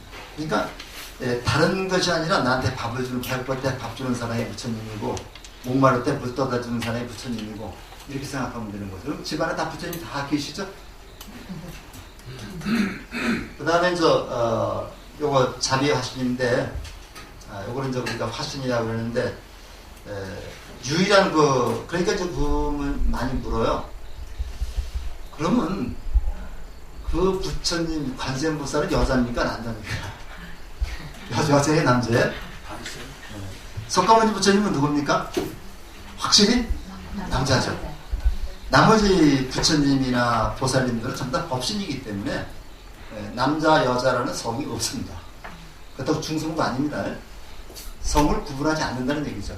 그 중성이란 뭔 말입니까? 그러니까 관세음보살은 내가 여자라고 믿고 의지하면 여자가 되는 거고요. 내가 남자라고 믿고 의지하면 남자가 되는 거기 때문에 이거는 내 마음속에 그 관세음보살을 여자를 인식하느냐 남자를 인식하느냐 다르다는 얘기입니다. 그러니까 또 어떤 사람이 그런 얘기를 해요. 지금 농산물센터에서 지금도 계신지 모르겠는데 그 터미널 가는데 항상 보면 새벽에 목탁 두시신 스님 한 분 계세요. 보셨어요? 네. 근데 그분한테 가서 복전을 드려야 되느냐 말아야 되느냐 그건 마음대로 하시면 돼요. 드리고 싶으면 드리고 그죠? 내가 드려서 마음 편하면 드리는 거고 그냥 안 드려도 되겠다면 안 드리는 거죠. 그래서 땡초니 뭐니 할 거 없이 그렇게 생각합니다. 그 다음에 보살 나오는데 이게 보디사트바가 나와서 뒤에다가 이 보살 뒷부분에 있죠. 이거 보살인데 요게 조금 더 말씀을 드려야 될 것 같은데 보디사트바라 그래서 이 보디라고 하는 말이 깨달음이라는 얘기고요. 요 사트바가 중생이라는 얘기입니다. 그래서 보디사트바는 깨달음을 향해서 가는 중생 이런 뜻이 되겠습니다. 그래서 그건 이렇게 우리가 분석이 되는데 우리 반야신경에 보디사타를 해서 이렇게 준비됐는데 여기 타가 반야신경에 이렇게 돼 있어요. 근데 이렇게 쓰던 저렇게 쓰던 마찬가지입니다. 상관없어요. 보디사타하고 깨닫기 위해서 노력하는 보살이다. 그 다음에 이미 깨달았지만 중생 규자를 위해서 보살의 모습을 취하는 그런 보살이 있는데 관음보살이나 지장보살, 문수보살, 보현보살은 이미 깨달은 존재입니다. 깨달은 존재인데 중생 구제의 원을 세웠기 때문에 부처가 되지 않은 분들이죠. 그래서 우리가 예불을 릴 때에 대지, 문수사리보살, 그 다음에 대원본전, 대행, 보현보살, 대비, 관세음보살, 대원본전, 지장보살, 4대 보살이라고 해요. 그런데 보살의 이념이 상구벌 해화중생인데 요건 살단을 빼버려야 됩니다. 여기서 상구벌이 여기까지만 와야 되는데 이거는 위로는 보리를 증득하려고 노력하고 아래로는 중생을 기화하려고 이것도 화자가 잘못됐네요. 화자가 이렇게 돼요. 이렇게 이게 다른 것 만들다 보니까 많이 좀 오타가 있는데 요거 보리자고 살단을 빼버리고 화자가 요 화자입니다. 이건 다음 주에 다시 말씀드려야 될 것 같은데 그래서 문수보살은 지혜를 상징한다. 요 사자, 푸른 사자를 타고 다닌다. 이렇게 되어 있습니다. 그 다음에 보현보살은 코끼리를 타고 다닙니다. 그 다음에 근데 우리나라에서 보면요, 이 보현보살이 굉장히 대접을 못 받고 있어요. 근데 사실은 보현보살이 대접을 받아야 됩니다. 그 실천하게 되는 거거든요. 그 다음에 관세음보살은 요게 세간의 중생들의 번뇌의 소리를 보고 구제해주는 보살당입니다. 그다음에 요거 지장보살은 여기 있는 보살인데, 여기 4대 보살인데, 요 문수보살은 만주시리 보살이라고 해가지고요.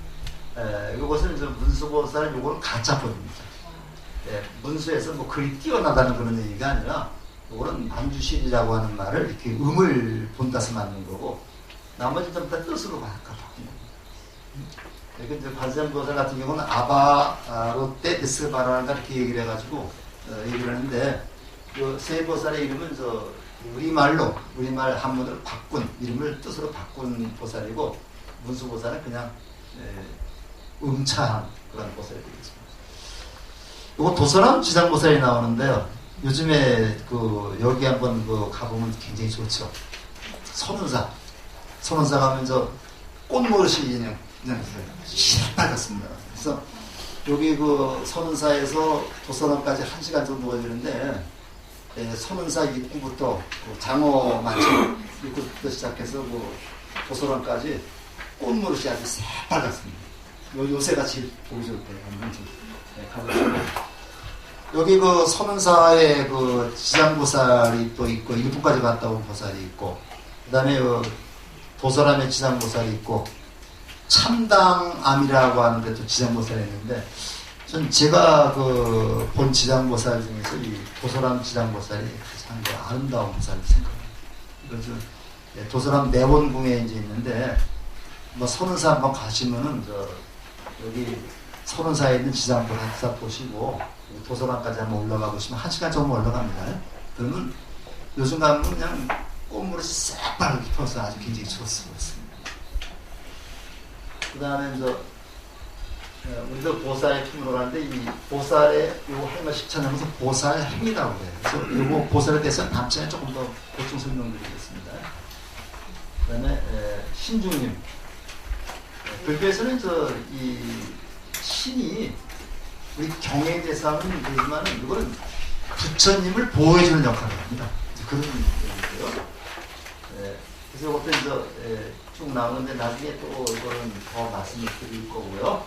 신중의 역할은 부처님한테 청한다.